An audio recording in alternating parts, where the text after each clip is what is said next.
किसी ने कितनी कमाल की बात कह दी ना कि ज़िंदगी में आपकी अहमियत हम आपको बता नहीं सकते, दिल में आपकी जगह हम आपको दिखा नहीं सकते। कुछ रिश्ते बेहद अनमोल होते हैं, इससे ज़्यादा हम आपको समझा नहीं सकते। नमस्कार दोस्तों, स्वागत है आप सभी का मेरे चैनल सरमाज शोकेस में। सरमाज शोकेस में आज एक बेहद खूबसूरत, दिल को छू लेने वाली कहानी के साथ। अगर ये कहानियाँ आपको पसंद आती हैं तो मेरे चैनल को सब्सक्राइब करें, शेयर करें और लाइक कमेंट्स करके ज़रूर बताएं कि और किस तरह के कंटेंट आपको पसंद आते हैं। आज की कहानी तेरा मेरा रिश्ता। हॉस्पिटल में अचानक से पता चला कि हमारी माँ की दोनों किडनियाँ फेल हो चुकी हैं। बीमार तो वो बहुत दिनों से थी, दिनों दिन स्वास्थ्य भी गिरता जा रहा था। आसपास के डॉक्टरों ने कभी मौसमी प्रभाव बताया तो कभी दिलासा दिया कि जल्द ही सब ठीक हो जाएगा, पर जब बड़े हॉस्पिटल में दिखाया तो किडनी की बीमारी सामने आई। हमारे पूरे परिवार के लिए ये किसी सदमे से कम नहीं था। पिताजी के चेहरे से साफ लग रहा था कि वो प्रतिक्रिया विहीन हो चुके हैं। हम सभी भाई बहनों को तो समझ में ही नहीं आ रहा था कि आगे क्या होने वाला है। डॉक्टर से एडवाइस पिताजी ने किया। डॉक्टर की सलाह अनुसार डायलिसिस शुरू कर दिया गया। डायलिसिस की प्रक्रिया जान बचाने से कहीं ज़्यादा जानलेवा थी। मैं चूँकि सब भाई बहनों में बड़ा था, मुझे थोड़ी बहुत जानकारी भी थी। जब भी माँ को हॉस्पिटल लाया जाता तो डायलिसिस के लिए मैं ज़रूर साथ रहता। डायलिसिस होते देखता, माँ के कष्ट को देखता, सच कहूँ महसूस करता। निष्प्राण सब बिस्तर पर पड़ा शरीर प्राण की खोज में था और प्राण कहीं पक्षी बनकर उड़ने को मार्ग ढूंढ रहे थे। जिस दिन से इस खास बीमारी के बारे में सुना था, हम सबके बीच एक मौन प्रश्न ही रहा। कभी किसी ने आपस में किसी से कुछ भी नहीं पूछा। सवाल था, जिस दिन माँ हमारे पास हमारे साथ नहीं होगी उस दिन क्या होगा। सभी सवाल तो मन में छिपाए हुए थे, पर सामना कतई कोई नहीं करना चाहता था। ये डायलिसिस का सिलसिला तकरीबन साल भर तक चला। हर बार डॉक्टर्स ट्रांसप्लांट की सलाह देते और हम सब सहम जाते।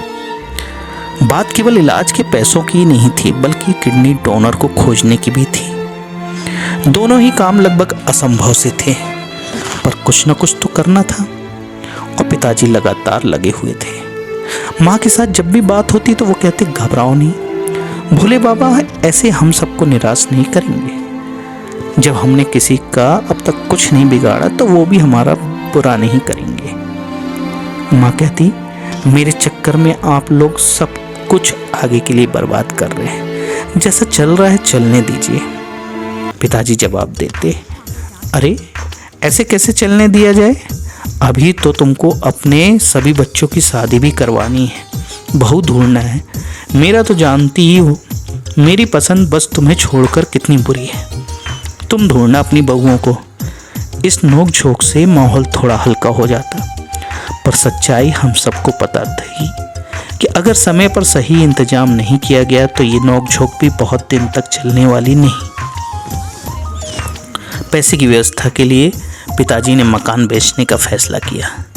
रिश्तेदारों ने तो हमेशा की तरह हाथ खड़े कर दिए थे और पिताजी को खुद के अलावा किसी और पर ज़्यादा भरोसा भी नहीं था। आखिरकार मकान बेचकर पैसों का इंतजाम करने के बारे में सोचा गया। माँ ने बहुत गुस्सा किया, लेकिन बाबूजी पिताजी की एक बात के आगे वो कुछ ना बोल सकती। पिताजी ने बस इतना ही कहा, तुम रहोगी तो सब शोभा है, अगर तुम नहीं रही तो इस मकान को मजार बनने में देर नहीं लगेगी। अब डोनर खोजने की बारी थी।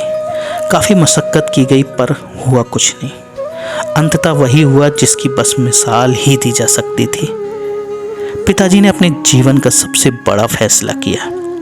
उन्होंने तय किया कि वो अपनी एक किडनी अपनी धर्मपत्नी को दान करेंगे। डॉक्टरों ने भी जांच परख कर इस बात की पुष्टि की कि ऐसा करना संभव है, क्योंकि दोनों के ही ब्लड ग्रुप एक समान थे। ये एक बहुत बड़ा फैसला था, इतना बड़ा कि इस पर पूरे परिवार का भविष्य टिका हुआ था, इतना जरूरी कि इसमें हुई चूक पूरी बगिया उजाड़ सकती थी।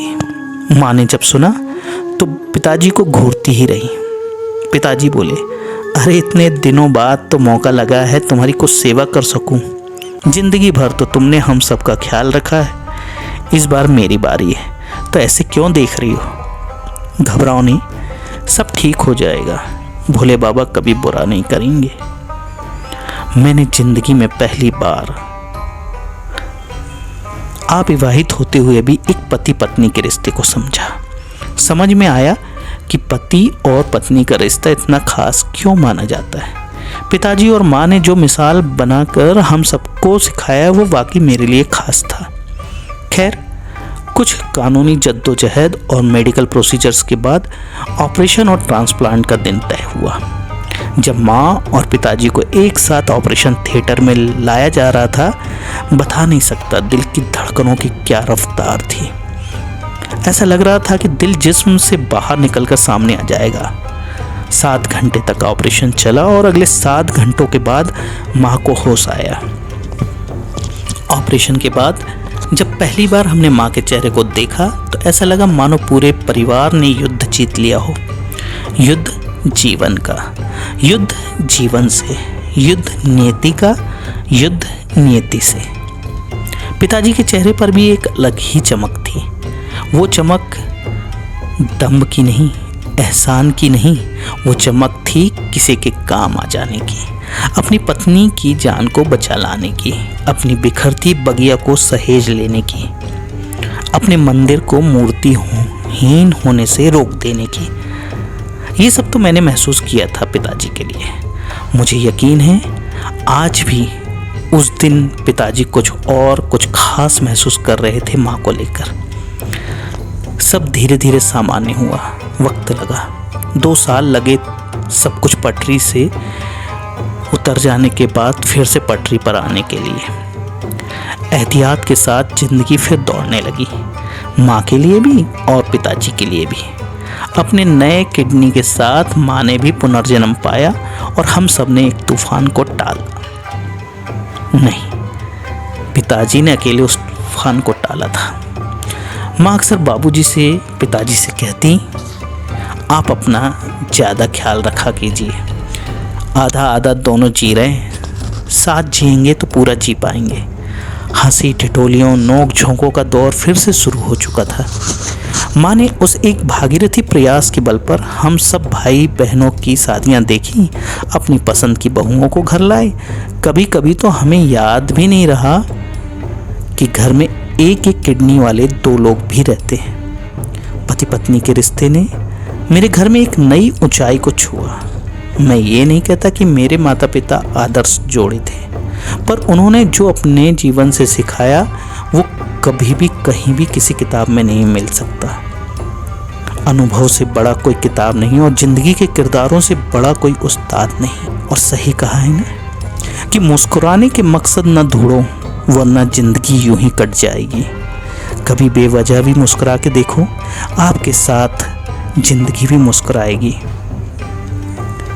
स्नेह के धागों में एहसास खुद सिल जाते हैं, स्नेह के धागों में एहसास खुद सिल जाते हैं। कुछ ऐसे भी रिश्ते होते हैं जिन्हें देखते ही दिल खिल जाते हैं। तो अगर मेरी ये कहानी पसंद आई हो, आपके दिल को जरा सा भी छुई हो, तो मेरे चैनल को सब्सक्राइब करें, लाइक करें, शेयर ज़रूर करें। नमस्कार।